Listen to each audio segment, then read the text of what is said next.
Hello, gentlemen, and welcome to another PalaView Market Research video. Today, we're going to continue our discussion of cognitive biases that relate to how you participate in the marketplace. You want to be aware of as many of these biases as possible so that you aren't falling in victim to the bias that you may not even be aware of having in the first place. And I found this awesome little chart table thing that shows, and this is actually a Wall Street consulting firm that made this chart, the most common mistakes that investors and hedge funds and all these things make while investing in the context of biases that we're aware of, right? And at the very top of this list, probably not surprising to any of you, is herding. Now, herding, as visualized nicely with this image, um, is a very obvious mistake that a lot of us make, right? So, but what is it? Like it has all these interesting characteristics, and I think this is something that a lot of us think that we understand.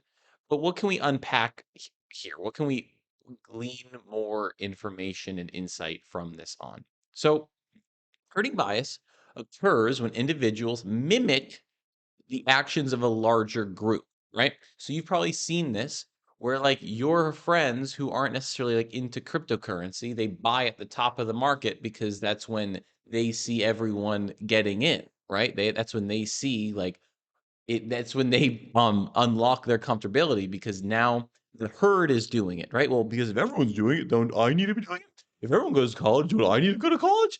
Like this is sheep mentality, literally. And that's why they fail because they follow the herd.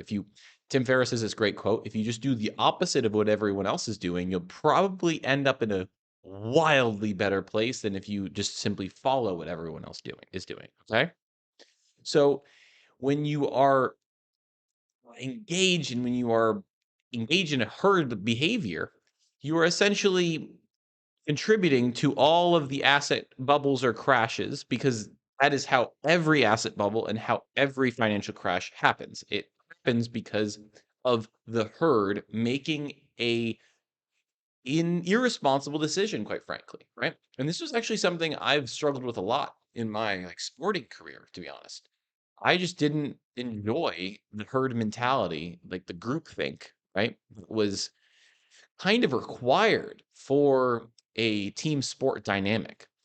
And that really always made me feel so uncomfortable. And that's why my sports career didn't last too deep into college. Now, I really like this one, the availability heuristic.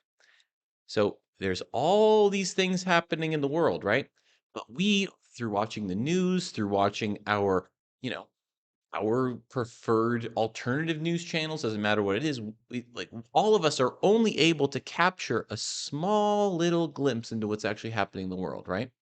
Especially through journalists. And so many of us are dependent on our information via journalism, even though that isn't the only way to be getting information, right? So it's essentially a mental shortcut that overvalues immediate examples. So think about it this way. So if something comes to your mind when someone's asking you a question, you're going to favor the first thing that comes into your mind. Okay. So that's what an availability heuristic bias is. You, when someone asks you a question, you're going to overvalue the thing that immediately comes to mind when you probably have better thoughts that are more thought out deep in the recesses of your mind that you don't have instantly available to you. So this principle is that if something can be recalled, it must be important, right? So just because something is easily recallable does not mean it's important, right? But it can be important still. It's just you have to add another filter to it, right? So if you have this bias, just be aware of it. And so another way of I guess putting this out is individuals favor recent information when making decisions in the present, making new opinions biased towards the latest news. So like you're always going to be recalling things in your mind that are, that have a recency bias to it. So this is kind of you can think about this availability heuristic as an extension of the recency bias as well. Okay. Lastly, for today's video, the endowment effect. And you guys have seen this. I know for a fact you have all witnessed this with your own eyes. So, you see that it's when people value something they own or have access to m more highly than the same thing if they didn't have it, right? So, I'm sure you've all seen your friend fall in love with a girl, right? And he just pedestalizes her, right? So, that's essentially what this is, right?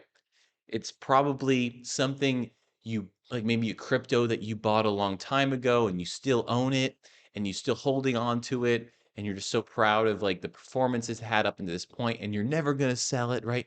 You're like those Bitcoin, diamond hand people. You're like, I'm never going to sell this thing, right? It's essentially when someone owns something, they start to place it at a higher value simply because it's theirs, right? This is a very primal instinct of ours, and it's a very important thing to be aware of because all of us do this. All of us do this. We either do it with our girlfriend, we either do it with our family, we either do it with our car, we either do it with the assets that we own. Everyone does this. But again, you have to be aware of it because if you buy a piece, like I see this like in the real estate game all the time. People buy a property, they think it's worth X amount, right? Just because it's like that's the emotional premium they put on it, right? Or a piece of artwork, it doesn't matter. All right, guys, that's today's video. I hope this was helpful. Please become more aware of these biases before you're making these decisions, right? Because right now you need to have as many tools in your toolkit as possible because we're in uncertain times, as you understand, when it comes to, I don't know, did World War III just start? Are you about to be drafted? Do your parents have enough money if you do get drafted, right? It's go time. It's fucking time to lock in, right? And to become the most mature adults, that you can become. And that's, I'm just trying to help. Later, guys.